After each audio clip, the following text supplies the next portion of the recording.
ನನ್ನ ಎಲ್ಲ ಸಬ್ಸ್ಕ್ರೈಬರ್ ಅಭ್ಯರ್ಥಿಗಳಿಗೆ ಸ್ವಾಗತ. ಈಗಾಗಲೇ ಬಿ ಎಡ್ಗೆ ಸಂಬಂಧಿಸಿದಂತಹ ಆನ್ಲೈನ್ ಅರ್ಜಿ ಇರ್ಬೋದು, ಡಾಕ್ಯುಮೆಂಟ್ ವೆರಿಫಿಕೇಷನ್ಗಳು ಮುಕ್ತಾಯದ ಹಂತಕ್ಕೆ ಬರ್ತಾ ಇದೆ. ಇನ್ನೊಂದು ಇವತ್ತಿನ ಒಂದು ದಿನ 31 ತಾರೀಕು ಬಿಟ್ಟುಬಿಟ್ರೆ ನಾಳೆಯಿಂದ ಲೆಕ್ಕ ತೊಗೊಂಡ್ರೆ ಇನ್ನು 3 ದಿನ ಇರುವಂಥದ್ದು. ಸೊ 3 ದಿನ ನಂತರ ಏನಾಗುತ್ತಪ್ಪ ಅಂತಂದರೆ ಅಪ್ಲಿಕೇಶನ್ ಕ್ಲೋಸ್ ಆಗುತ್ತೆ. ಏನಾದರೂ ಭಾಳಷ್ಟು ವಿದ್ಯಾರ್ಥಿಗಳು ಅಬ್ಜೆಕ್ಷನ್ ಮಾಡಿ ಸ್ವಲ್ಪ ನಮಗೆ ಎಕ್ಸ್ಟೆಂಡ್ ಮಾಡಿ ಇನ್ನೂ ಸ್ವಲ್ಪ ಅಪ್ಲಿಕೇಶನ್ ಹಾಕಬೇಕಂದ್ರೆ 1 ದಿನ 2 ದಿನ ಇನ್ನೊಂದು 2 ದಿನ ಹೆಚ್ಚಿಗೆ ಆಗ್ಬೋದು. ಬಿಟ್ಟರೆ ಸೊ 3ನೇ ತಾರೀಕು ಕೊನೆ ದಿನಾಂಕ ಇರುತ್ತೆ. ಡಾಕ್ಯುಮೆಂಟ್ ವೆರಿಫಿಕೇಷನ್ ಇರ್ಬೋದು ಮತ್ತು ಅರ್ಜಿಗಳನ್ನು ಸಲ್ಲಿಸಲಿಕ್ಕೆ, ಪೇಮೆಂಟ್ಗಳನ್ನು ಮಾಡಲಿಕ್ಕೆ. ಸೊ ಈ ಅಭ್ಯರ್ಥಿಗಳು ಯಾರೆಲ್ಲ ನೀವು ಈಗಾಗಲೇ ಇನ್ನೂ ವೇಟಿಂಗಲ್ಲಿದ್ದೀರಿ, ಬೇಗ ಅಪ್ಲಿಕೇಶನ್ ಹಾಕಿ ಸಬ್ಮಿಟ್ ಮಾಡಿ ಪೇಮೆಂಟ್ ಕೂಡ ಮಾಡಿಬಿಡಿ. ಆಮೇಲೆ ನಮ್ಮ ಚಾನಲ್ ಈ ವರ್ಷದಿಂದ ಏನಾಗ್ತಾಯಿದೆ ಅಂದರೆ ನಿಮ್ಮ ಒಂದು ಡೌಟ್ಗಳನ್ನು ಕ್ಲಿಯರ್ ಮಾಡಲಿಕ್ಕೆ ಅಂತಲೇ ಇಟ್ಟಿರುವಂಥದ್ದು ಕಾಮೆಂಟ್ಸ್ ಬಾಕ್ಸ್ ಕಂಪ್ಲೀಟಾಗಿ ಓಪನ್ ಇದೆ.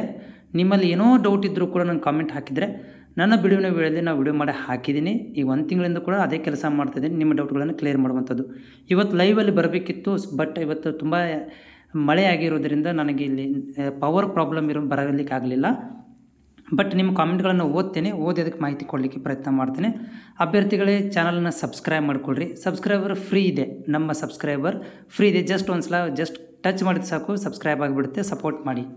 ಸೊ ನಮ್ಮ ಕಾಮೆಂಟ್ಗಳು ಹಾಕಿರುವಂಥ ನಮ್ಮ ಅಭ್ಯರ್ಥಿಯು ಆಲ್ ಡಾಕ್ಯುಮೆಂಟ್ಸ್ ಜೆರಾಕ್ಸ್ ಕಾಪಿ ಕೊಡಬೇಕಾ ಸರ್? ನೋಡಿ, ಡಾಕ್ಯುಮೆಂಟ್ ಒರಿಜಿನಲ್ ಅಂತ ಅವರು ಚೆಕ್ ಮಾಡ್ತಾರೆ. ಒರಿಜಿನಲ್ ಡಾಕ್ಯುಮೆಂಟ್ ನೋಡಿ ನಿಮಗೆ ಅವರು ಒಂದು ಸ್ಲಿಪ್ಪನ್ನು ಕೊಟ್ಟು ಕಳಿಸ್ತಾರೆ. ಬಟ್ ಜೆರಾಕ್ಸ್ ಕೊಡಬೇಕಂತ ಏನು ಅವಶ್ಯಕತೆ ಇಲ್ಲ. ಇನ್ ಕೇಸ್ ಒಂದಷ್ಟು ಸೆಂಟರ್ಗಳಲ್ಲಿ ಜೆರಾಕ್ಸನ್ನು ಕೂಡ ಕೇಳಿದ್ದಾರೆ. ಬಟ್ ಜೆರಾಕ್ಸ್ ಒಂದು ಸೆಟ್ ತೊಗೊಂಡು ಹೋಗಿ, ಒರಿಜಿನಲ್ ಅಂತ ಇಂಪಾರ್ಟೆಂಟ್ ಇದೆ ಸರ್. ಅಪ್ಲಿಕೇಶನ್ ಹಾಕಿ 20 ಡೇಸ್ ಆಯಿತು, ಸೊ ಈಗ ವೆರಿಫಿಕೇಷನ್ ಮಾಡಿಸ್ಬೋದಾ? ಹೋಗಿ ಡಾಕ್ಯುಮೆಂಟ್ ವೆರಿಫಿಕೇಷನ್ ಹೋಗಿ ರಿಕ್ವೆಸ್ಟ್ ಮಾಡಿಕೊಡ್ರಿ. ಆರೋಗ್ಯನೋ ಅಥವಾ ಏನಾರು ಒಂದು ರೀಸನ್ ಹೇಳಿ ಡಾಕ್ಯುಮೆಂಟ್ ವೆರಿಫಿಕೇಷನ್ ಆ್ಯಕ್ಚುಲಿ 7 ದಿನಗಳ ಒಳಗೆ ಮಾಡಿಸ್ಕೋಬೇಕಂತಿದೆ. ಬಟ್ ಹೋಗಿ ತಪ್ಪದೇ ನಾಳೆಗೆ ಅಥವಾ ನಾಡ್ದು ಹೋಗಿ ಡಾಕ್ಯುಮೆಂಟ್ ವೆರಿಫಿಕೇಷನ್ ಮಾಡಿಸ್ಕೊಳ್ರಿ. We get any message call from Nodal Center for document verification? No, anyone contacting you, not sending a single message to you, mail or message in nothing. You just there follow the guidelines only. They are said already after document after submitting applications, take a print and visit within the 7 days of paymented or application taken print. So you don't wait for any messages. So next ಕಾಮೆಂಟಲ್ಲಿ Sunday verification ಇರುತ್ತಾ? So ನೋಡಿರಿ, usually ಇರೋದಿಲ್ಲ, Sunday ದಿನ verification ಇರೋದಿಲ್ಲ. But ಈಗ ದಿನಗಳು ಸಮೀಪ ಬಂದಿದೆ. ನಾಳೆಗೂ ರಜೆ ಇದೆ, ನಾಡ್ದು ರಜೆ ಇದೆ. ಮೇ ಬಿ ನೋಡಬೇಕಾಗತ್ತೆ ಸೆಂಟರ್. ನೀವು ನೋಡಿದ ಸೆಂಟರ್ಗಳಲ್ಲಿ ನಾನು ಮಾಹಿತಿ ತೊಗೊಂಡಿಲ್ಲ.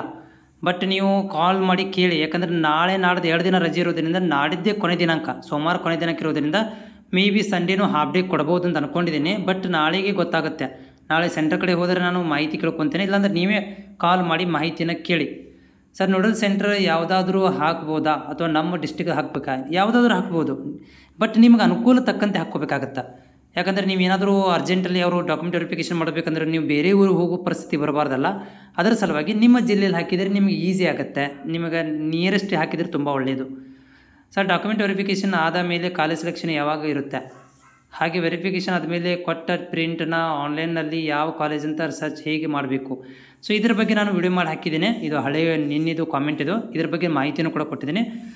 ಓಕೆ, ನೀವು ಹೋಗಿ ನೋಡ್ಕೊಳ್ರಿ ಯಾವ ರೀತಿಗೆ ಕಾಲೇಜ್ ಸೆಲೆಕ್ಟ್ ಮಾಡ್ಕೋಬೇಕು, ಏನು ಮಾಡಬೇಕು ಅಂತ ನಾನು ವಿಡಿಯೋ ಮಾಡಿ ಹಾಕಿದ್ದೀನಿ. ಮತ್ತು ನಿಮ್ಮಲ್ಲಿ ಏನಾದರೂ ಡೌಟ್ ಇದ್ರಂಗೆ ಈ ರೀತಿ ಕಾಮೆಂಟ್ಸ್ ಮುಖಾಂತರ ಶೇರ್ ಮಾಡಿ.